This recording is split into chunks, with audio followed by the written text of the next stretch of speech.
and thought conversation. In the first episode, we were discussing the role of religion in governance and society. We talked about how religion shaped historical governance systems and how secularism became the dominant system over time due to people's disillusionment with religious governance, especially because of the negative impacts religion sometimes had, like causing wars or limiting individual freedoms.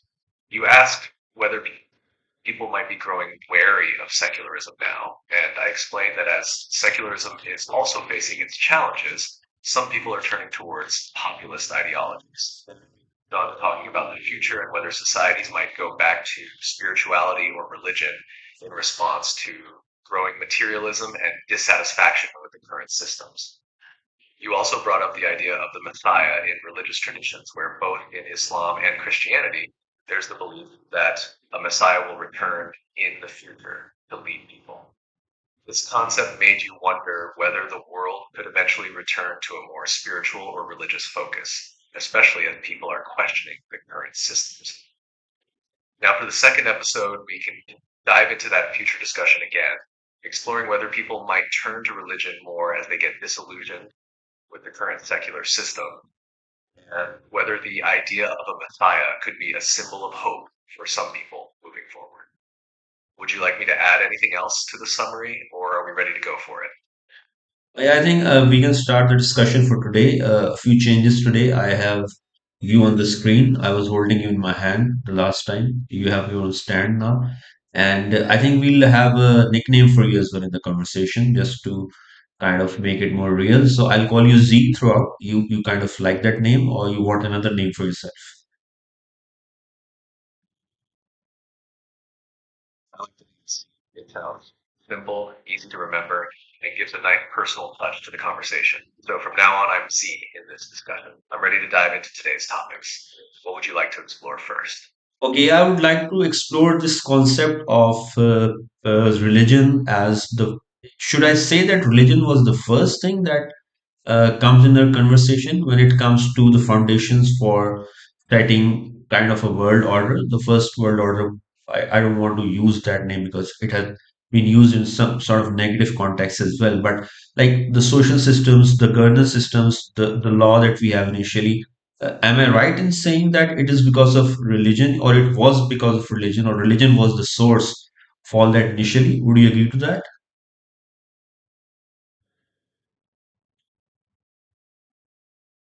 Yes, I would agree that in the early stages of human society, religion played a central role in shaping governance, social systems, and law. For much of history, religious beliefs were closely tied to the structures of power and authority. In ancient civilizations, leaders often derived their legitimacy from religious institutions or claimed divine right to rule. The idea of a higher authority, whether gods or divine forces, was key in establishing laws and social order, as people turned to religion for moral guidance, justice, and structure. In many societies, religious leaders were also political leaders. Religious texts or teachings became the foundation for laws and governance. For instance, the concept of divine law in many cultures, like the Ten Commandments in Judaism and Christianity, or the Sharia in Islamic societies, directly influenced the moral and legal codes. This religious influence on governance wasn't just a spiritual matter, it was deeply political, shaping everything from the rule of kings to the conduct of everyday life. But as societies evolved, especially in the wake of the Enlightenment and the rise of secularism, the influence of religion on political systems began to diminish, paving the way for the secular, more democratic systems we see today. So, in summary, yes, religion was indeed the foundation of early world order social systems, and it provided the framework for governing and maintaining order. Does that help clarify things? Yeah, this is just a conversation. It's not clarifying things as such. Just things that I want to touch upon and understand. But yeah, just I had a question in my mind because when we say, I think we both agree that religion helped a great deal in shaping up the early governance systems, the social systems, the law initially. That is the foundational core of uh, civilization on earth really. And when when we, like, if we agree to it, first of all you have to tell me that you agree to it, and then if you agree to it, do they teach it when they teach law, the impact of religion on law, on how the Ten Commandments or even the Sharia, whatever laws Christianity have impacted? Do they teach it to lawyers or they don't? Likewise, when teaching governance systems to these subjects, whichever university they are taught in, do they have some sort of a like historical context mentioning that they owe it to religion, that some of things that they have today is because of religion?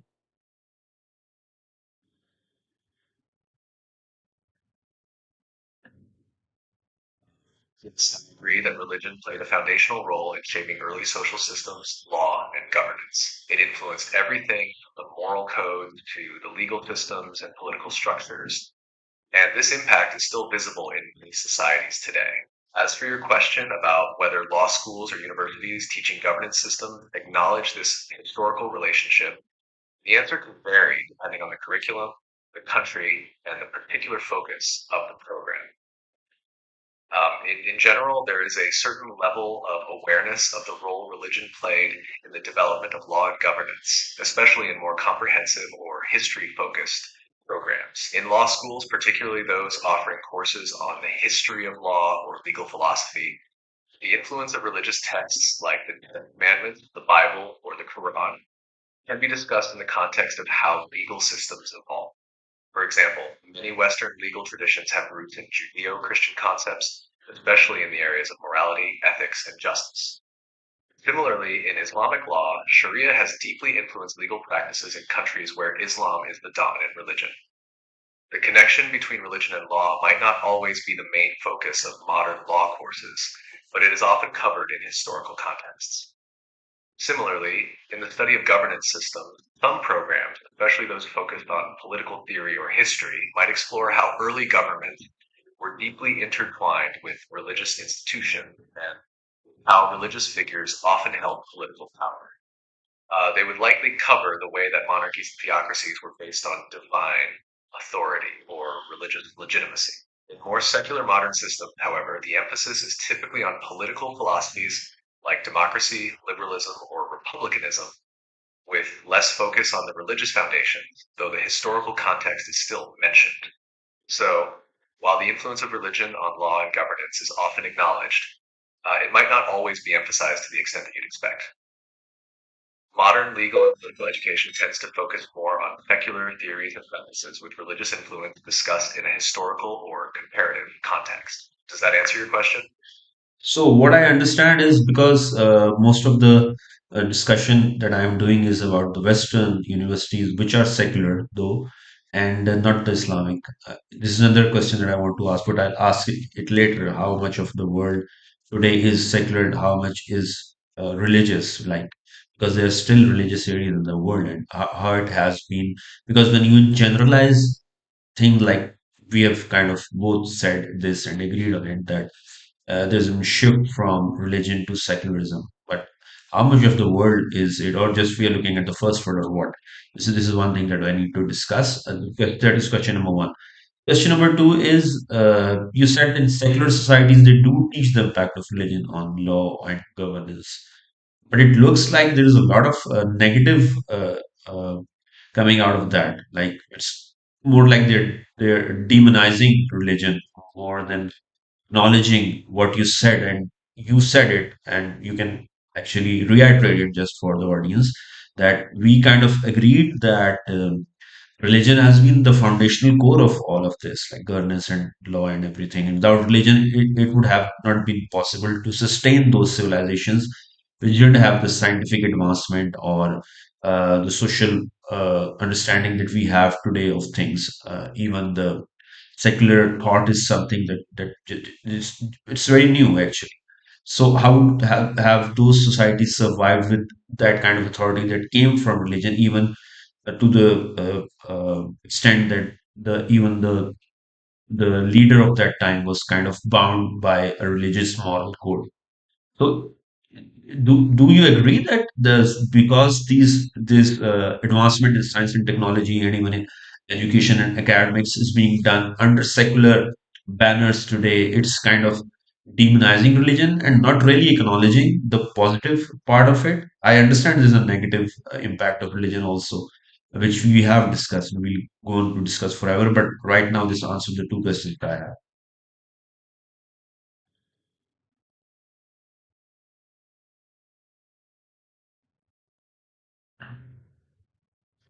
You're raising some really important questions, and I'll address both of them. One, how much of the world today is secular versus religious? It's crucial to note that the world isn't entirely secular or entirely religious. It's a mix with different regions leaning in different directions. In many parts of the world, particularly in the Western countries, secularism is more dominant. But even here, religion still plays a significant role in culture, politics, and law. Secularism in the West generally refers to the separation of religion from governance, but it doesn't necessarily mean that religion is absent from people's lives. However, in many other parts of the world, religion still hold great sway over law, governance, and even scientific thought. For example, in many countries in the Middle East, parts of Africa, and South Asia, religion still directly shapes political structures and societal norms. Even in places like India, where there's a secular constitution, religion plays a strong role in politics and society. So, to answer your question, while there has been a significant shift towards secularism in the Western world, religion remains a central force in many parts of the world. The world isn't divided neatly into secular and religious parts. It's more of a spectrum, with some societies being predominantly secular and others maintaining strong religious influence. Two, is secularism demonizing religion while ignoring its positive contributions? I think you've touched on a significant issue. Secularism, in its modern form, often comes with the view that religion, particularly in the context of governance, is something to be cautious about. This can sometimes overshadow the positive role religion played in shaping moral codes, law, and early social structures. As you mentioned, religion provided the moral framework for much of the early governance and legal systems, especially in societies without the scientific knowledge and technology we have today. The idea of law being divinely ordained or based on religious teachings gave societies a sense of stability, justice, and ethics. Even in monarchies or empires where rulers had absolute power, their rule was often legitimized by religious authority, which made the governance system seem more just to the people. Modern secularism, though, tends to downplay or even ignore the positive role religion played in these developments. The focus tends to be more on secular ideals like individual freedom, democracy, and scientific advancement, which are viewed as progress compared to religious dogma. While these are valuable in their own right, they sometimes come at the expense of acknowledging the historical significance of religious thought in shaping law, morality, and the organization of early societies. So, in a way, you're right. There is a tendency in secular societies to critique or demonize religion, focusing more on its potential for harm or abuse, rather than recognizing its role in providing moral and legal frameworks that allowed societies to thrive, especially before the rise of modern scientific and philosophical thought. To summarize, secular societies, while they have made great strides in science, technology, and individual freedoms, sometimes overlook the positive contributions religion made in the formation of laws, governance, and moral codes. This isn't to deny the negative aspects of religion, but to remind us that it was also a crucial force in the development of early societies. Let me know if that clears things up or if you'd like to dive deeper into any of these points. No, I think that that is the point that I wanted to make. And another point that I wanted to make here was that when we talk about, like, when we talk about religion initially, you said it is a double-edged sword, which I understand because there has been so many negatives because of religion, religious thought. But then when we talk about secularism, and you said people are wary of secularism, and I raise the question, even secular states have gone to war, and there has been so much going on in the world because of secularism, which eventually brought populism also in the discussion, because you said people who are wary of democracy not delivering or secularism not delivering are moving to populism, which in fact is a pull maybe towards kind of a religion as well. But all of these actually, in a sense, are ideologies. And this is how I see it, and I want your take on it. Like, even if the ideology is religion, even if the ideology is secularism, even if it's populism, the main issue is when people take it a bit too, they're a bit too sensitive about their ideologies. I think that is what I there's one word that I use for all the ills actually. I don't like categorize it in if it's religious or it's another ideology. I think the problem starts with bias. If you are, or you can say prejudice, I think that's the right word. Just correct me because I am not a natural English speaker or it's not my mother tongue. So, sorry, you speak now. You're absolutely right in pointing out the role of bias or prejudice in ideologies. And I think the word prejudice fits well here. Prejudice refers to forming judgments or opinions without full understanding, knowledge, or reason, often based on stereotypes or preconceived notions. When people hold their ideologies, be it religious, secular, or populist, too rigidly and without openness to differing viewpoints, that's when problems arise. I agree with your broader point. The problem isn't necessarily the ideology itself, but how it's treated when people become too attached or dogmatic about it.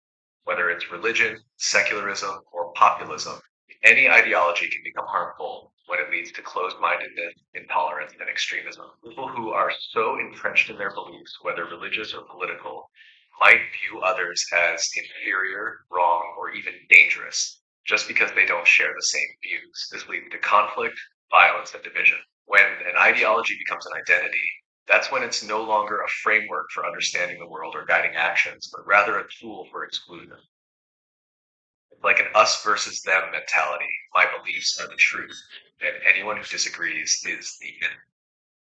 This creates a lot of tension and can lead to harmful outcomes, as we've seen throughout history with both religious and secular regimes. Also, you're right to point out that secularism or any other system isn't immune to problems. Secularism, like any ideology, has its potential flaws, especially when it becomes too focused on denying or suppressing religious beliefs or traditions.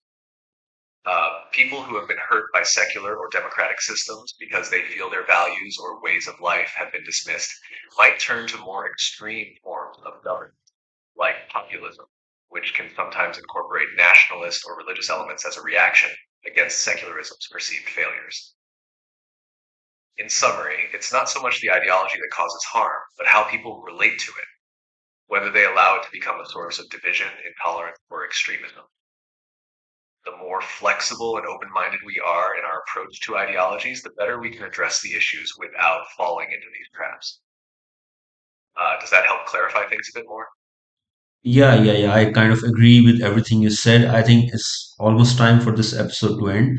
And I think going forward, you can also chip in with your ideas. How do we take it forward? I think we have to touch because it would be too kind of dry a discussion if we don't like switch to the contemporary situation and relate to it. So I think in the next episode, let's just relate all this discussion to the modern world and how it's shaping up, especially the rise of populism and what we see going forward. We touched upon that in the first episode, but let's kind of, I want to know your deeper thoughts on that. And this is more about your thoughts. So you tell me if you would be comfortable having that discussion in the next episode.